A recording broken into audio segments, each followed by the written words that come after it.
ڈھلتا رہا خیال میرا حرف و صوت میں، تحلیل جاں کے بعد ملا مجھے گوہر سخن۔ اور اسی طرح آپ نے ایک اور اظہار اس طرح فرمایا کہ لکھ رہا ہوں میں حکایات خون چکاں واصف، ٹپک رہا ہے میری انگلیوں سے دل کا لہو۔ ایسی ہی پرتاثیر تحریر پڑھنے کے لیے میں دعوت دے رہا ہوں سید نور الحسن شاہ صاحب کو کہ وہ تشریف لائیں اور جناب واصف صاحب کا ایک مضمون آپ کو سنائیں۔ یہ پاکستان کے بہت بڑے جو ہیں وہ فنکار، اداکار، بچوں میں بچے ہیں، جوانوں میں جوان ہیں، بوڑھوں میں بوڑھے ہیں اور بابوں میں بابا ہیں۔ بابا نور الحسن۔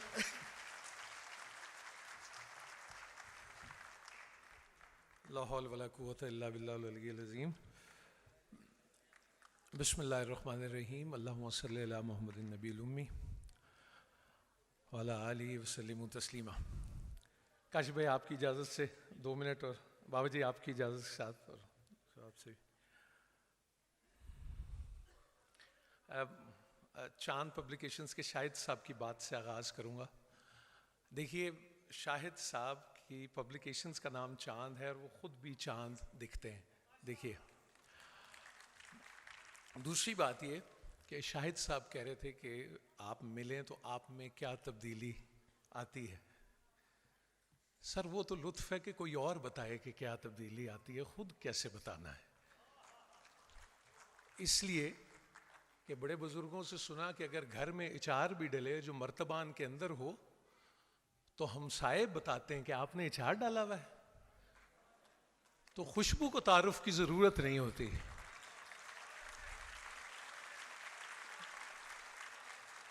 ہاں یہ ضرور ہے کہ ہم خوشبو لگا لیں تو لوگ کہیں آپ میں سے بھی آ رہی ہے، خوشبو کو تعارف کی ضرورت نہیں ہوتی۔ آپ اپنا تعارف ہوا بہار کی ہے، اس کا بورڈ نہیں لگا ہوتا۔ تو یہ تو آپ سب جو اکٹھے ہیں، یہ تو ہم ایسے اپنا وہ کیا کہیں گے حاضری سی لگانے آئے ہوئے ہیں۔ دوسری بات یہ کہ چاہیے کا ذکر کر رہے تھے ڈاکٹر صاحب، تو وہ سب سے اچھا ذکر مرزا اسد اللہ خان غالب نے کیا۔ انہوں نے کہا چاہیے اچھوں کو جتنا چاہیے، چاہیے اچھوں کو جتنا چاہیے، وہ اگر چاہیں تو پھر کیا چاہیے۔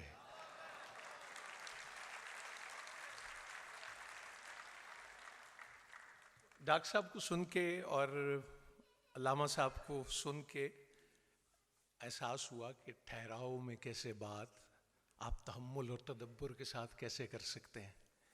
اس کا ایک ڈھنگ بھی آیا ہمیں اور بڑی خوشی بھی ہوئی، شکر الحمدللہ۔ لیکن میں نے آپ کو ایک اور بات بھی بتانی ہے، وہ یہ کہ آج 4 فروری ہے، آج ماجی محترمہ بانو قدسیہ کا یوم وصال بھی ہے۔ تو جب تقریب کے اختتام پہ دعا ہوگی تو آپ ان کے مزید بلند درجات کے لیے دعا فرمائیے گا۔ اور ان سے میں نے ایک بار سنا اور انہوں نے مجھے کہا کہ کاکا نیکی بہت اچھی چیز ہے، نیکی دا احساس بہت برا ہے۔ تو کہنے لگی میرے پیچھے بول۔ میں کہا جی نیکی بہت بری چیز ہے اور نیکی بہت اچھی چیز ہے اور نیکی کا احساس بہت برا ہے۔ تو ساتھ کہنے لگی گناہ بہت بری چیز ہے، گناہ دا احساس بہت اچھا ہے۔